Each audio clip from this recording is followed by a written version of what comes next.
Hello students. तो आज हम पढ़ेंगे बच्चे टाइप्स ऑफ सेल के बारे में। ठीक है, बाकी पिछले लेक्चर्स की तरह आज भी आपको मैं एक चीज बताऊंगी कि हर लिविंग ऑर्गेनिज्म सेल से बना है, चाहे फिर वो एक सेल वाला ऑर्गेनिज्म हो, चाहे वो ज्यादा सेल वाला ऑर्गेनिज्म। ठीक है, जिसके बारे में हम पिछले लेक्चर में पढ़ते रहे हैं, that is unicellular and multicellular organism. ठीक है, तो यहाँ हम पढ़ने जा रहे हैं अबाउट टाइप्स ऑफ सेल। ठीक है, बना सेल से ही है, लेकिन हमारे पास जो सेल है वो भी कहीं ना कहीं दो टाइप का होता है। कितने टाइप का होता है? दो टाइप का होता है, that is prokaryotic and eukaryotic cell. ठीक है, प्रोकैरियोटिक और यूकैरियोटिक में डिफरेंस क्या है उसके बारे में जानिए। ठीक है बच्चे, एक बात सिंपल सी याद रखना, जो प्रोकैरियोटिक सेल है क्या है? प्रोकैरियोटिक सेल है वो क्या है? एक प्रिमिटिव टाइप ऑफ सेल। क्या है? Primitive type of cell. Primitive मतलब आप पुराना बोल सकते हो, ठीक है, अनडेवलप्ड बोल सकते हो, पुराना है, अनडेवलप्ड है। यहीं पे प्रो का मतलब होता है प्रिमिटिव। क्या आएगा? प्रिमिटिव, है ना। कैरियोटिक का मतलब यहाँ पे अगर मैं बताऊं, देखो, प्रो प्लस कैरियोटिक, यहाँ पे यू का मतलब क्या आएगा हमारे पास? Real, true. क्या आएगा? ट्रू। यहाँ डिवेलप्ड क्या आएगा बच्चे? डिवेलप्ड। ठीक है, अब यू प्लस कैरियोटिक, अगर मैं आपको बताऊं तो कैरियोटिक का मतलब क्या होता है? यहाँ पे मेरे पास कैरियोटिक का मतलब होता है न्यूक्लियस। क्या आएगा? न्यूक्लियस। कैरियोटिक का मतलब आएगा न्यूक्लियस। अब प्रो का मतलब है प्रिमिटिव, जो अनडेवलप्ड है ना, अनडेवलप्ड है। और यू का मतलब है रियल है, ट्रू है, डेवलप्ड है ना।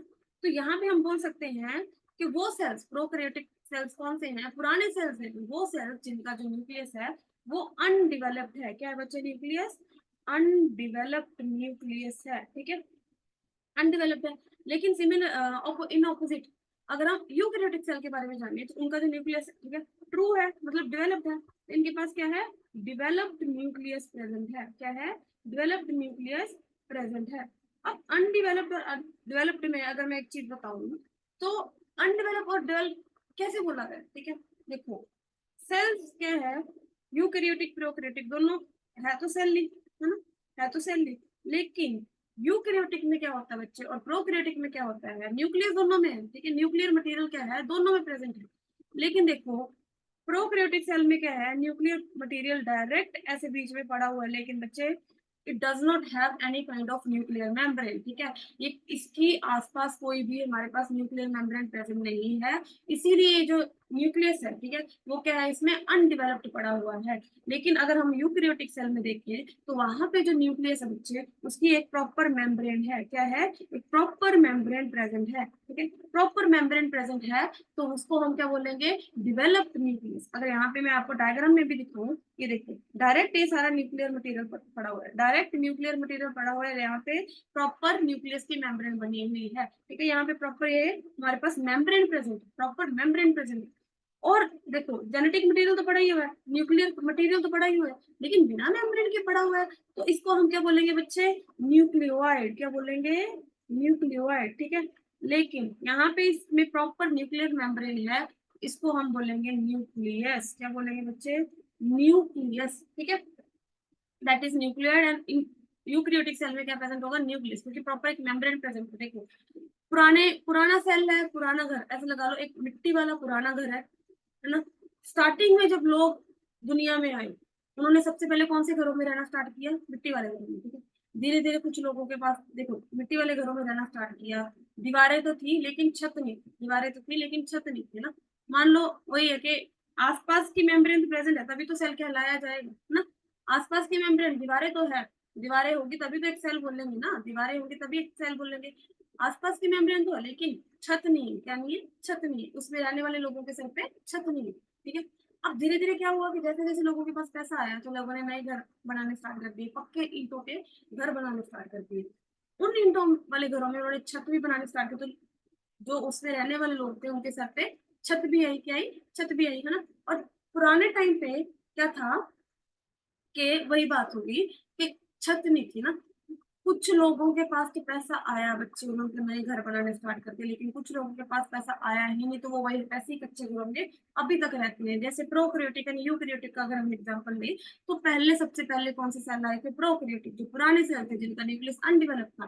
धीरे धीरे धीरे धीरे धीरे धीरे जैसे जैसे इन्वायरमेंट चेंज होता गया, प्रोकैरियोटिक सेल किस में कन्वर्ट होता है, यूकैरियोटिक में। लेकिन कई सेल ऐसे थे जो अपने आप को अडेप्ट नहीं कर पाए, ठीक है, डेवलपमेंट नहीं हो पाई, तो वो प्रोकैरियोटिक ही रह गए। उनमें जो न्यूक्लियस था वो अपनी मेम्ब्रेन नहीं बना पाए।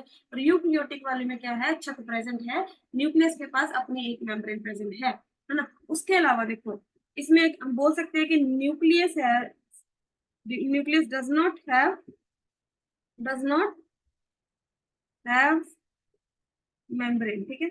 न्यूक्लियस के पास मेम्ब्रेन नहीं है, इसलिए इसको क्या बोलते हैं, न्यूक्लियोइड, ठीक है। इसमें अगर देखें बच्चे, इन यूकैरियोटिक, ठीक है, तो न्यूक्लियस डज हैव मेम्ब्रेन, है ना, does have its own membrane. Nucleus के पास अपनी खुद की मेम्ब्रेन अगर हम बोले तो प्रेजेंट है। न्यूक्लियस के पास क्या है, खुद की एक मेम्ब्रेन प्रेजेंट है। उसके अलावा अगर मैं बताऊं, देखो बच्चे, सेल है ना, सेल में न्यूक्लियस तो प्रेजेंट है ही है, न्यूक्लियस तो प्रेजेंट है ही है, लेकिन देखो न्यूक्लियस क्या करता है सेल में, उसके पास कुछ ऐसी इंफॉर्मेशन है जो वो इंफॉर्मेशन सेल की बाकी चीजों में पास करता है। देखो न्यूक्लियस क्या होता है, सेल का एक तरह से इंस्ट्रक्टर होता है। क्या होता है, इंस्ट्रक्टर होता है। एक्टिविटी से परफॉर्म हो रही है सेल में, लेकिन उसको जो इंफॉर्मेशन पास करने वाला है, जो कमांड करने वाला है सेल में, वो कौन सा है, वो न्यूक्लियस है। न्यूक्लियस क्या करता है, कमांड करता है। लेकिन उसके लिए भी तो जो सेल में अलग अलग स्ट्रक्चर प्रेजेंट होंगी, जो उसकी कमांड सुन के वो आगे काम कर रही है ना, अलग अलग स्ट्रक्चर प्रेजेंट होंगी। तो न्यूक्लियस के अलावा भी सेल में बहुत सारी ऐसी सेल स्ट्रक्चर प्रेजेंट होती है जिनको हम बोलते हैं सेल ऑर्गेनेलिस। क्या बोलेंगे, सेल ऑर्गेनेलिस। तो बच्चे, अगर न्यूक्लियस के पास छत नहीं है ना, तो उसमें रहने वाले किसी इंसान के पास भी छत नहीं होती। तो हम ये चीज बोल सकते हैं कि सेल ऑर्गेनेलिस है जो प्रोकैरियोटिक सेल में बच्चे जो सेल ऑर्गेनेलिस है, उनके पास भी क्या नहीं है, मेम्ब्रेन, ठीक है, क्या नहीं है, मेम्ब्रेन, है। उनके पास भी जो सेल ऑर्गेनेलिस प्रोकैरियोटिक सेल में, उनके पास भी क्या नहीं है, मेम्ब्रेन। लेकिन यूकैरियोटिक में सबके पास क्या है, मेम्ब्रेन प्रेजेंट है, अपनी अपनी मेम्ब्रेन प्रेजेंट है। हर सेल ऑर्गेनेलिस के पास क्या होगी, अपनी अपनी मेम्ब्रेन प्रेजेंट है, ठीक है। सबके पास अपनी अपनी मेम्ब्रेन है। यहाँ पे आपको डिफरेंस क्लियर हुआ। अब नेक्स्ट है कि देखो, यूकैरियोटिक सेल और प्रोकैरियोटिक सेल में मैंने मेम्ब्रेन का आपको जो फंडा है समझाया ना, ये भी बोला कि वो प्रिमिटिव टाइप ऑफ सेल है और वो नया सेल है, उसमें जो न्यूक्लियस है वो डेवलप नहीं होता। प्रोकैरियोटिक में और यूकैरियोटिक में डेवलप होता है। प्रोकैरियोटिक में डेवलप नहीं है क्योंकि उसके पास आसपास मेम्ब्रेन नहीं है, छत नहीं प्रेजेंट उनके पास, तो न्यूक्लियड बोलेंगे उस चीज को। अब उनके पास प्रॉपर एक मेम्ब्रेन प्रेजेंट है तो न्यूक्लियस ही बोलेंगे, ठीक है बच्चे। अब यहाँ पे सेल ऑर्गेनेलिस की भी बात करें, बाकी सेल स्ट्रक्चर्स की भी बात करें, तो बाकी लोग जो घर पे रह रहे हैं उनमें से कुछ जो प्रोकैरियोटिक के मेंबर, उनके पास छत नहीं, मतलब मेम्ब्रेन नहीं प्रेजेंट। लेकिन यूकैरियोटिक के सेल्स के पास हर स्ट्रक्चर के पास क्या प्रेजेंट है, एक मेम्ब्रेन प्रेजेंट है।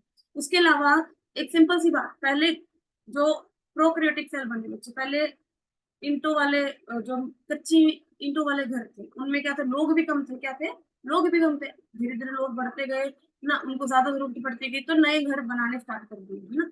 पक्की इंटो वाले घर बनने स्टार्ट करते, वहां पे लोग क्या रहने लगे, ज्यादा रहने लगे, क्या रहने लगे, ज्यादा रहने लगे ना। और पुराने जो घर थे, कच्ची इंटो वाले घर थे, वहां पे लोग कम रहने लगे।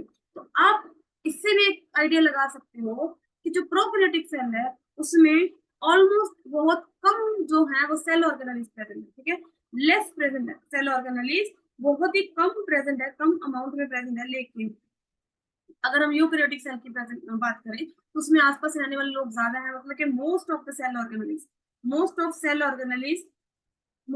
ऑर्गेनेलिस बच्चे सेल में प्रेजेंट हैं, ठीक है। Most of the cell organelles are present in cell, ठीक है, most of the cell organelles are present in cell, ठीक है। नेक्स्ट है, अगर मैं आपको अब देखो, जो तो होते हैं प्रोकैरियोटिक ना, प्रोकैरियोटिक छोटे छोटे घर थे, इतनी जगह भी नहीं थी, ईंटे ना, वही पैसा नहीं है, घर भी छोटे हैं। लेकिन जैसे जैसे पैसा बढ़ता गया घर भी बड़े होते गए, क्या होते गए, बड़े होते गए। यूकैरियोटिक में तो यहाँ पे हम सोच सकते हैं कि जो प्रोकैरियोटिक सेल है ना, प्रोकैरियोटिक सेल है, they are small as compare to eukaryotic ones, है ना।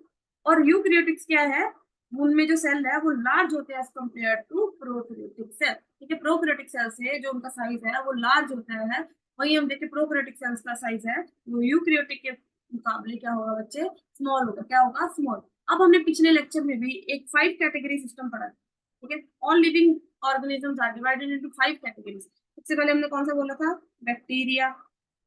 दूसरा कौन सा बच्चे, प्रोटिस्टा। कौन सा था, प्रोटिस्टा, ठीक है, protista. Then fungi, then plants, and animals. कौन सा आएगा बच्चे? एनिमल्स। आपको मैंने इसमें बताया था कि प्रोटिस्टा एंड बैक्टीरिया में क्या है, यूनिसेलुलर जो ऑर्गेनिजम्स है वो प्रेजेंट है। उसके अलावा बाकी तीनों में कौन से ऑर्गेनिजम्स है? Multi cellular organisms. कौन से? Multi cellular organism. अब अगर मैं यूकैरियोटिक और प्रोकैरियोटिक की बात करूं बच्चे, तो सिंपल सी बात है, बहुत ही इजी तरीके से आपको इनकी एग्जांपल समझ आ जाएगी कि जो तो बैक्टीरिया है, ठीक है बच्चे, बैक्टीरिया के पास कौन से सेल्स प्रेजेंट हैं? Prokaryotic cells. कौन से होंगे? Prokaryotic cells. तो यहाँ पे हम एग्जांपल में लिख सकते हैं बैक्टीरिया, ये लिख सकते हैं ना बैक्टीरिया। इसके अलावा बाकी जो चारों कैटेगरीज है, protista, fungi, plants, animals, they all have they all have eukaryotic cells. कौन से होंगे? Eukaryotic cells. तो लिख सकते हैं protista, fungi, plants and animals. कौन से? एनिमल्स। तो इन सबके पास बच्चे क्या होता है? यूकैरियोटिक के पास यूकैरियोटिक सेल्स प्रेजेंट होते हैं। लेकिन सिर्फ एक कैटेगरी है, that is bacteria, which have only prokaryotic cells। ठीक है, which have only prokaryotic cells। अब आपको अगर मैं चाहूँ थोड़ा सा इसको 3D व्यू में आपको समझा सकती हूँ, ठीक है, प्रोकैरियोटिक एंड यूकैरियोटिक सेल्स को। ठीक है, आपको डिफरेंसेस एक बार मैंने पढ़ा दिए हुए हैं, अगर आप इसको 3D व्यू में देखोगे तो आपको ज्यादा क्लैरिटी मिलेगी।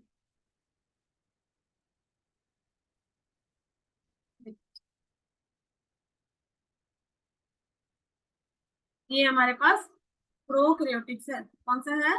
Prokaryotic cell. ठीक है, ये देखो,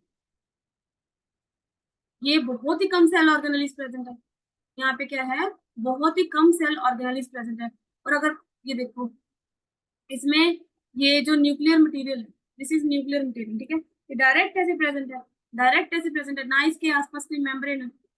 ये देखो, ना इसके पास आसपास कोई मेम्ब्रेन है ना, कोई भी तरह की मेम्ब्रेन प्रेजेंट नहीं है। ये इसमें कुछ सेल स्ट्रक्चर्स प्रेजेंट है, सेल स्ट्रक्चर्स प्रेजेंट है, वो भी डायरेक्ट प्रेजेंट है। कोई मेम्ब्रेन उनकी जो सेल स्ट्रक्चर्स की कोई भी मेम्ब्रेन प्रेजेंट नहीं है। यहाँ पे nuclear material as a nucleoid, ये कौन सा है? न्यूक्लियर। ये सारा कौन सा है? न्यूक्लियर। ऐसी जो न्यूक्लियर मटेरियल है वो प्रेजेंट है, कोई भी मेम्ब्रेन नहीं है इसकी, है ना। आप देख पा रहे हो कोई भी तरीके की यहाँ पे मेम्ब्रेन नहीं है। और ये बहुत ही छोटे सेल्स होते हैं, बहुत ही स्मॉल साइज के सेल्स होते हैं बच्चे, ठीक है, स्मॉल साइज के होते हैं, पुराने टाइप होते हैं। ठीक है, अब अगर मैं यही बताऊं तो ये है हमारे पास यूकैरियोटिक सेल। कौन सा है? Eukaryotic cell. ठीक है, ये देखो कितनी सारी सेल ऑर्गेनेलिस प्रेजेंट है। ये यहाँ पे हमारे पास बहुत सारी सेल ऑर्गेनेलिस प्रेजेंट है। ठीक है, वहां पे तो एक दो सेल ऑर्गेनेलिस इक्का दुक्का प्रेजेंट थी प्रोकैरियोटिक में, ना ही उसमें कोई किसी की मेम्ब्रेन थी, ना न्यूक्लियस की मेम्ब्रेन थी। लेकिन यहाँ पे देखो, ये देखो बच्चे, यहाँ पे प्रॉपर न्यूक्लियस की मेम्ब्रेन है। ये देखो अंदर न्यूक्लियर मटेरियल पड़ा हुआ है, उसमें भी न्यूक्लियर मटेरियल, लेकिन उसमें डायरेक्ट पड़ा हुआ था। यहाँ पे ये प्रॉपर न्यूक्लियर मेम्ब्रेन प्रेजेंट है। ठीक है, न्यूक्लियर मेम्ब्रेन प्रेजेंट है। इसके आसपास जितने भी सेल ऑर्गेनेल सबके क्या प्रेजेंट है? प्रॉपर मेम्ब्रेन प्रेजेंट है। क्या है? प्रॉपर मेम्ब्रेन प्रेजेंट है। ठीक है, तो यहाँ पे और आप ये भी देख पा रहे हो कि बहुत सारे सेल ऑर्गेनेल प्रेजेंट है। और आपको एग्जाम्पल तो मैंने याद करवा ही दिए। ठीक है, बाकी यहाँ तक बच्चे आपने पढ़ लिया हुआ है। इसके बाद हम पढ़ेंगे अपने नेक्स्ट लेक्चर में। ठीक है, हमारी डिस्कवरी ऑफ सेल कंप्लीट हो चुका है, और यूनिसेलुलर मल्टी सेलुलर ऑर्गेनिज्म के बारे में आपको मैंने पढ़ा दिया हुआ है। नेक्स्ट हमारा टॉपिक है जो prokaryotic cell and eukaryotic cell आए, वो आपको सबको समझ आया होगा।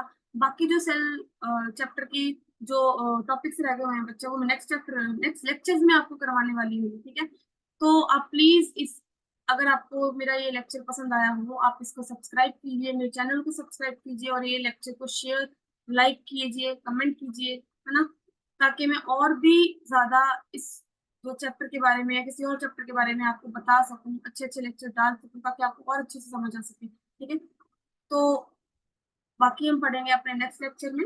तब तक के लिए बच्चे थैंक यू।